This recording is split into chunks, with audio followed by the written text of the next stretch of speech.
Hello and welcome to this video. I will now show you how the Nokia biker shorts are sewn. Have fun! You can find the pattern for the biker shorts in my Etsy shop. I show you the address here, but of course you can also find a direct link to the pattern with further information under this video.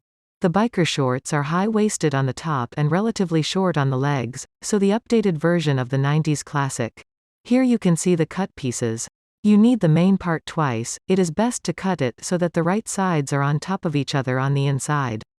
Also remember to transfer all notches on the main part and on the waistband. To determine the length for the elastic, you can use the practical elastic guide. It is best to mark your size here so that you don't slip with the lines.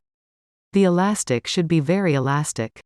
Now first close the front and back seams of the main part and the short side of the waistband. The beautiful sides of the fabrics lie on top of each other.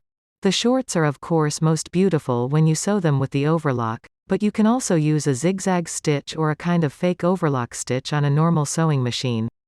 The seam allowance is matched to the overlock. If you are working on the sewing machine, you can sew the width of a presser foot.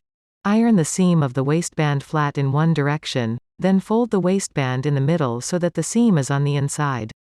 Iron the kink. Also iron the seams from the main part flat in one direction.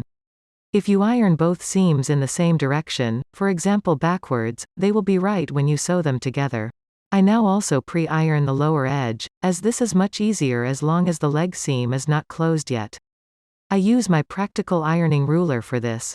Iron the lower edge of both legs 2 cm inwards and pin the fabric in place with a few pins. Place the shorts in their shape with the left side out.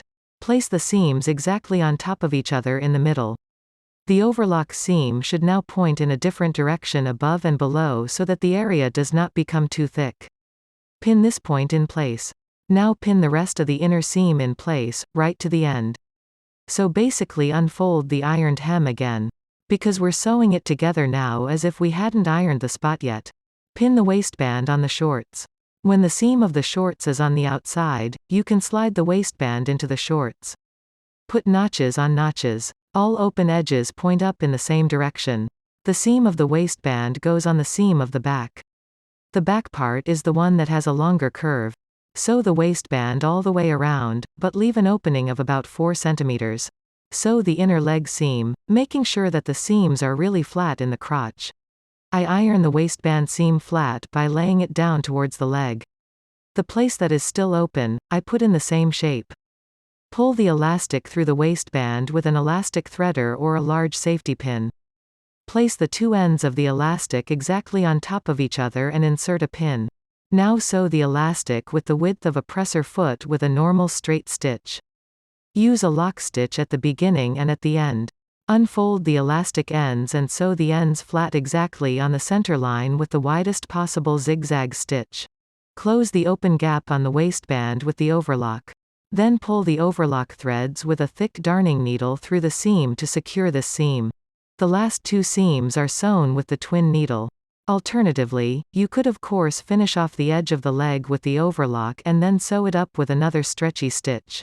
Use the free arm function of the sewing machine so that you can pull your leg over the sewing surface. Start the seam exactly on the inside leg seam. Sew all around with a distance of 1.5 or a little less than 2 cm so that you really sew the edge on the back.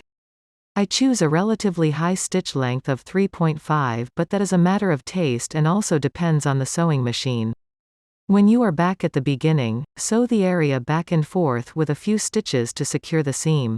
And your Nokia biker shorts are finished. I hope you enjoyed the instructions and your shorts turned out well. Make sure to also take a look at the other sewing projects that I created to match the shorts. For example, the Foxy tank top and Haiti Raglan shirt. You can sew both in either a long or a short version, so that we can perfect your self-sewn sporty outfit.